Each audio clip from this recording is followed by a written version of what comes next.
What is up, guys? Hey. This is the MMA Neighborhood, Yeah.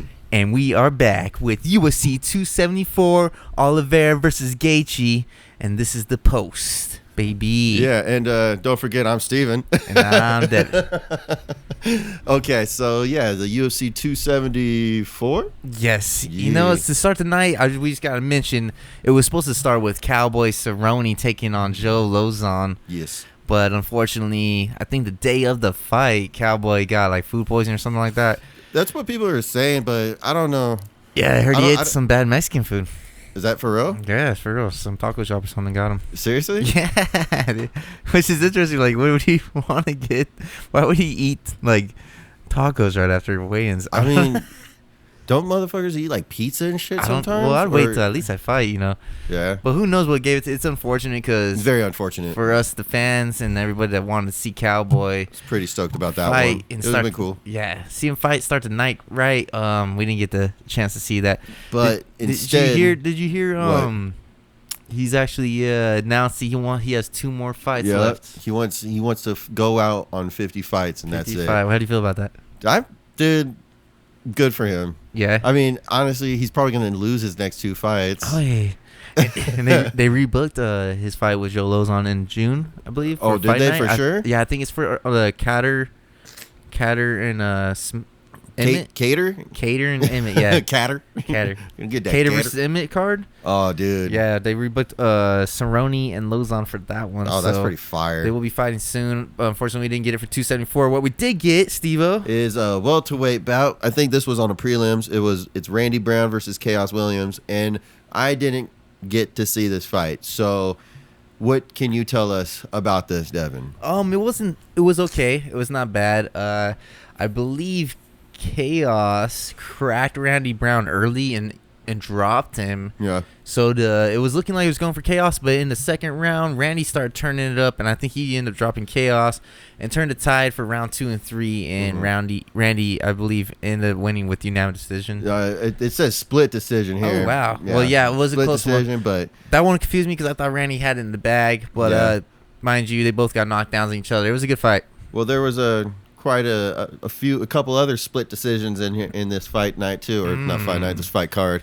Yeah, And the next one, Shogun Rua. Shogun versus Ovent St. Preux. So- Again, I did not see this fight. I saw the last I know, 3. Steve was late. He was late to this one. I'm sorry. It's I all good, I had baby. priorities, man. It's all good, baby. Yeah, OSP. We forgot to mention that this was the rematch between Shogun and OSP. Is it? Yeah, this was their second fight. I think OSP finished Shogun in the first fight. And in this one, I disagree with the judge's decision.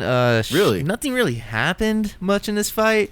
It was kind of slow and lacklusting, and I know we're going to get there, but... Yeah, defined nothing happened. I mean, compared to other things, it was a little better, but I thought Shogun had the pressure, and OSP didn't really do anything but back up. So I had Shogun winning, but OSP got the split decision. Nothing to really talk about in that one. It was a snoozer. And speaking of snoozing, baby, my God.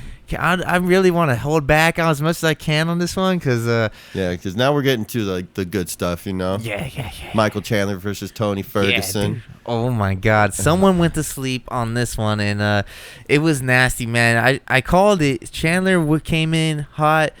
Did you see? You didn't see the first round of this one, right? I saw majority of the first round. I saw what was important. Okay. Yeah. I saw Chandler getting fucked up. Yeah, so it was I saw Chandler getting fucked up. Yeah, Chandler came in hot, but unfortunately, Ferguson was actually catching Chandler in the first round, Big and time. even put Chandler on his ass, baby. Twice. Yeah, so it was looking pretty good for Fergie, but at the end of the first round, or maybe a minute towards the end, Chandler got a nice takedown on Tony, and he was taking control of the round. The round to me was pretty even, but I was kind of leaning towards Chandler. I don't know, but it was hard to judge the first round. All scorecards, all the judges scored the first round to Tony Ferguson. Damn, yeah, that dropped down. 10-9. You can't beat it. I'm pretty sure all 3 10-9s, yeah. Yeah, so Tony was looking nice in that first. It was I'm kind of shocked, which I was kind of impressed to see. But we also saw Tony Ferguson drop Justin Gaethje when they fought. So obviously he still has it in him to drop people, but it just wasn't enough to put him away in the first, or even kind of put too much pressure on Michael Chandler to where he was hesitant or standoffish. Mm-hmm. So yeah. Then the second round. Then the second round. Second round, baby. Dude, that was lightning like struck. Like it made me scream and jump halfway across the living room, bro. Oh my God. The KO of the year, baby. You heard it here first in my neighborhood, baby. Oy. This is the KO of the year. Michael Chandler lands this front kick to Tony Ferguson's jaw, and it was lights out for him, and he was asleep and he was snoozing. And did you hear Michael Chandler explain? Amazing. Did you hear Michael Chandler explain why he even threw that front kick? No, I didn't get to hear it. What happened? So basically, he only threw that to kind of create distance. He was not really intending that on landing or anything. Yeah. He was just kind of like creating some distance, kind of just resetting and whatnot. And it happened to land him right on the chin, right on the sweet spot. And Tony Ferguson just dropped face first. He was out cold. It was done. The boogeyman went out, baby. He was asleep for a long time, dude. He was snoozing forever, bro. Well, Michael Chandler was doing not 1, 2, 3, but 4 backflips. Jesus, he looked amazing. He looked absolutely amazing. And good for him. I called it Iron Mike fucking by knockout. I said first, but second's good enough, man. And he called out Conor McGregor. He called out the winner of Charles Vera and Gaethje. And what do you think about it? Who do you think he fights next? Well, and not just that, he's also calling out Nate Diaz. Ooh. So he's calling out Conor McGregor fighting at 170 as a welterweight fight. Then he's fighting. Then he asked Nate Diaz, and then the winner of Oliveira Gaethje. So he's really just putting his seed everywhere, just seeing what sprouts. You know what I'm saying? Which I don't hate on him for doing such. Because honestly, I feel like he should be allowed to fight whoever he wants. Maybe not for the title though.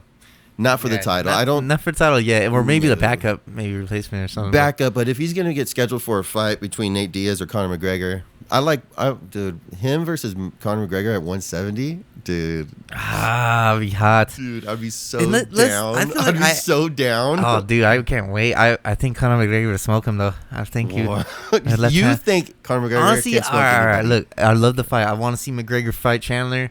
I think McGregor win if McGregor's prepared properly for it, because he's been out for a while. He has that injury, and I don't know how he's gonna be coming back from that nasty leg injury. So he seems to be training, seems to be doing well, and he said he's gonna change up his style or whatever that means. I kind of think the Diaz match looks like it's more gonna happen because Diaz accepted it through the tweets or whatever. Yeah.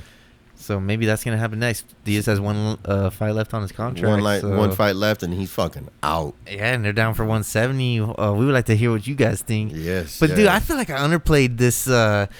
Dude, Michael Chandler's knockout of the year. Yeah, bro. Front kick annihilates Tony Ferguson's jaw, bro. It puts him to sleep. I mean, it was first brutal. ever time Tony Ferguson's ever been knocked out. And it was fucking crazy, bro. It was the only other front kicks we have is like Anderson Silva on Vitor, Machida on Vitor, Machida on Couture. Dude, we got it's impressive, bro. It's so amazing, bro. It was pretty impressive in the fact that he didn't even mean for it to kind of hit or do anything. It was just to create distance. That's even more impressive. Yeah, he threw it out there. That's crazy, man. And it caught the chin, man. And the whole party was so ecstatic. Everybody just fucking was jumping for that one. I mean, it was definitely the highlight of the night so far. Yeah, for sure. And it's hard to go from that to the co-main event of the evening, which is Rose Namajunas facing Carlos Esparza for the rematch. Yep. For the strawweight. Now this one, I saw the last two of these fights all the way through. So I'll have a little more to talk on this one. Is there really a lot to talk? Go ahead, Steve. Okay, well, let's get started. First round, a whole lot of dancing around doing nothing. Second, third, fourth, and possibly the fifth round. That was basically it. But there's, at the end of the fight, they're standing there, and it was a split decision win for Carlos Esparza. Thug Rose looked kind of perplexed, kind of confused. How? As she said, followed my strategy. And I did enough to win. You didn't do anything. She was only throwing one punch at a time, one jab. And I was saying when we were watching, I was like, dude, she just needs to continuously, she needs to follow up on that jab a couple more times. Like, why are you just throwing one, backing up? Throwing one, backing up. Like, what are you doing?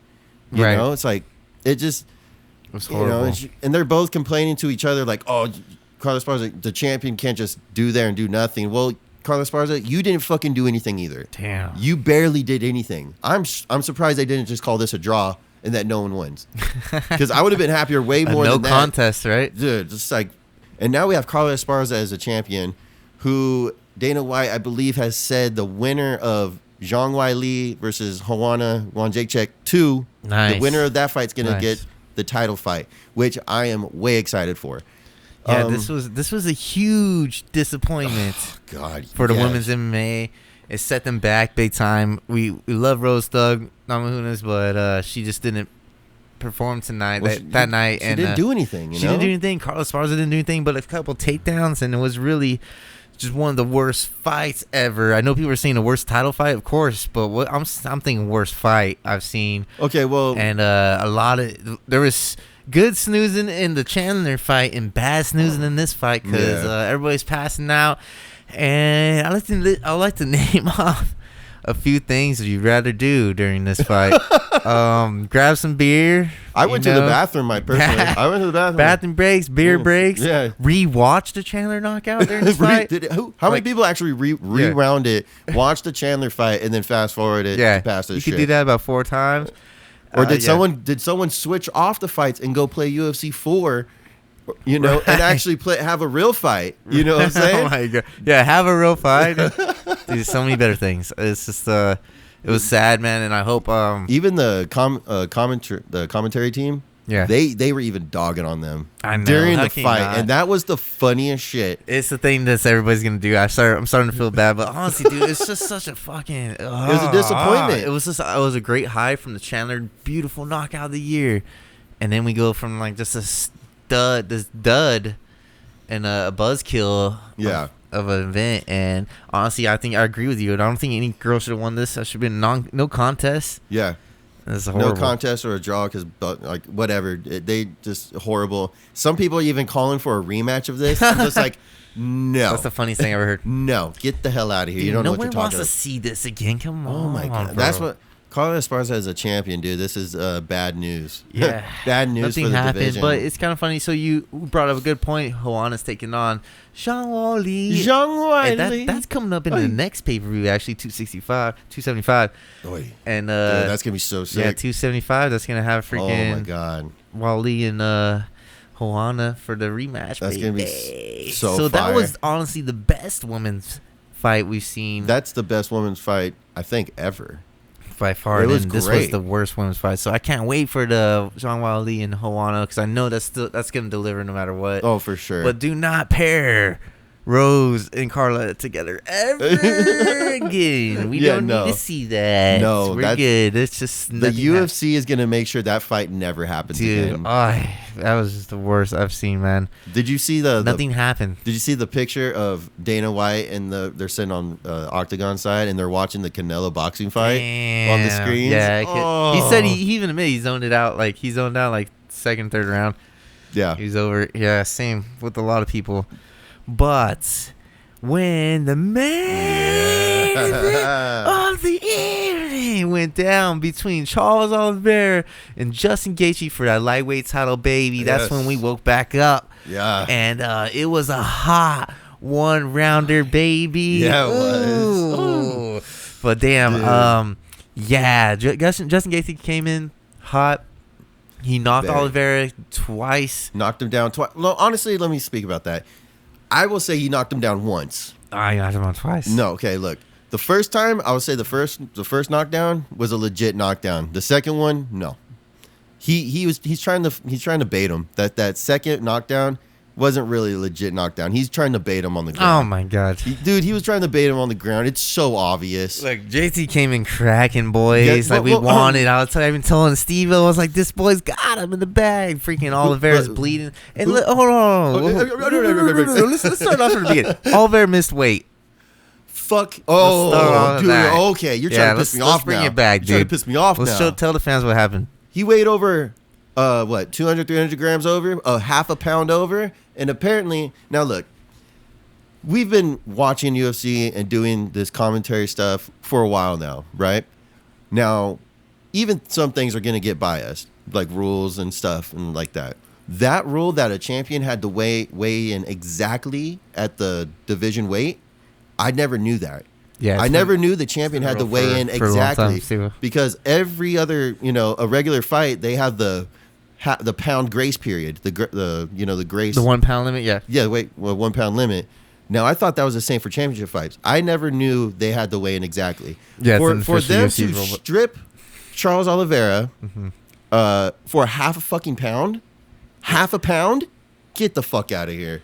And everyone's just like, well, the rules are rules. Bitch, shut the fuck up. If rules were rules, they would fight at 155 when they weigh in, not beef up the night before and be like 165, 170. Now shut the fuck up with your bullshit. Now you see, you're getting me pissed off. You're getting me pissed now, baby.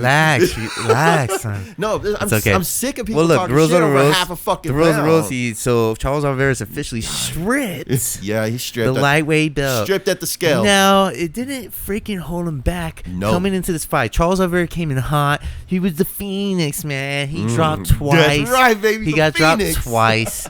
And came back from the dead, comes back with a nice right hand of his own, cracks Gaethje. Gaethje falls back to the ground. Oliveira gets on top, puts him in the triangle, then an arm bar, and then Gaethje turns his back, and boom, never want to do that with the Bronx. The Bronx. Yeah, now, he got rear naked choked and taps himself to sleep.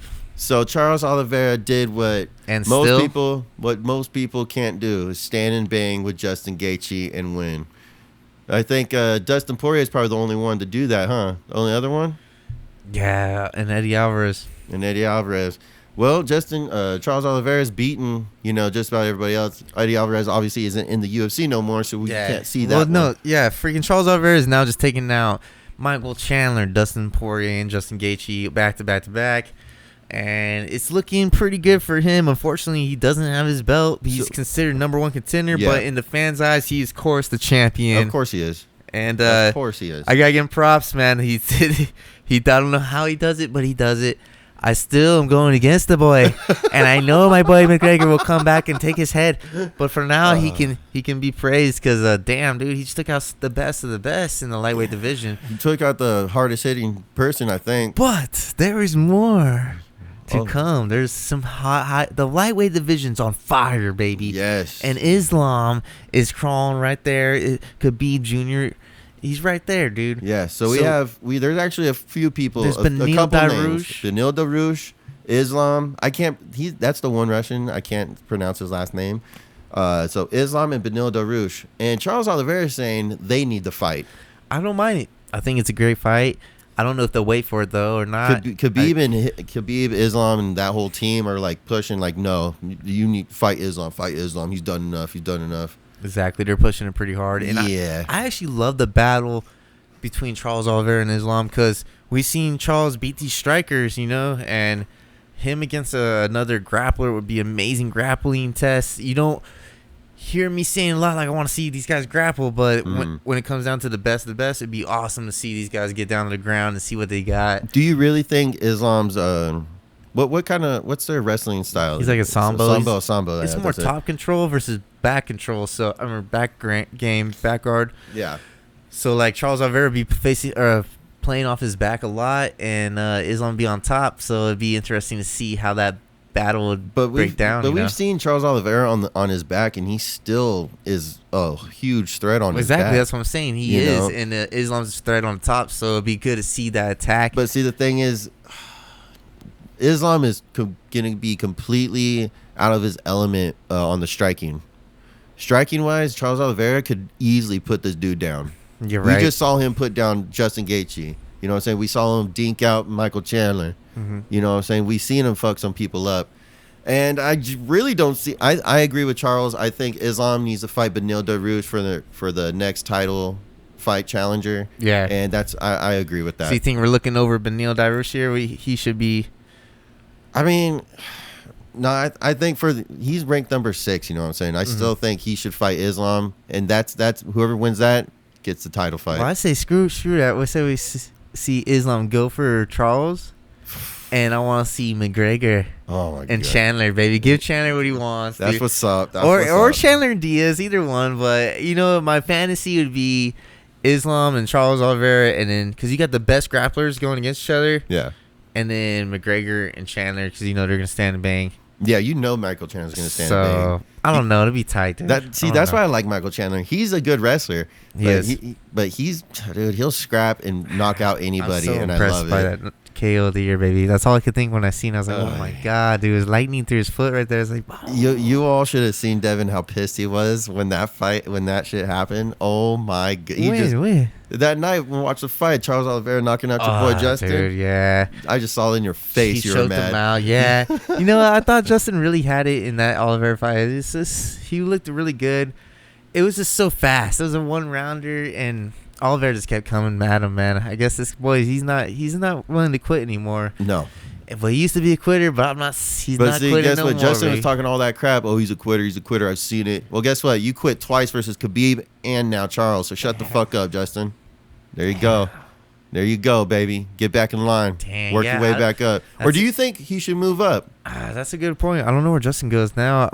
Because he loses to everybody at the top. I do kind of want to see a rematch against Dustin Poirier. I think that'd be a good fight for him. Yeah. I think that's all I can see right now, though. So that's an interesting fight. Yeah. See, why the hell does Dustin Poirier take so long in between fights? He's got the money now. He's got the red panty money, baby. He's got the red panty money. So he's chilling. He don't need to fight. I mean, yet. Still, but I mean, like to see Gaethje and Poirier.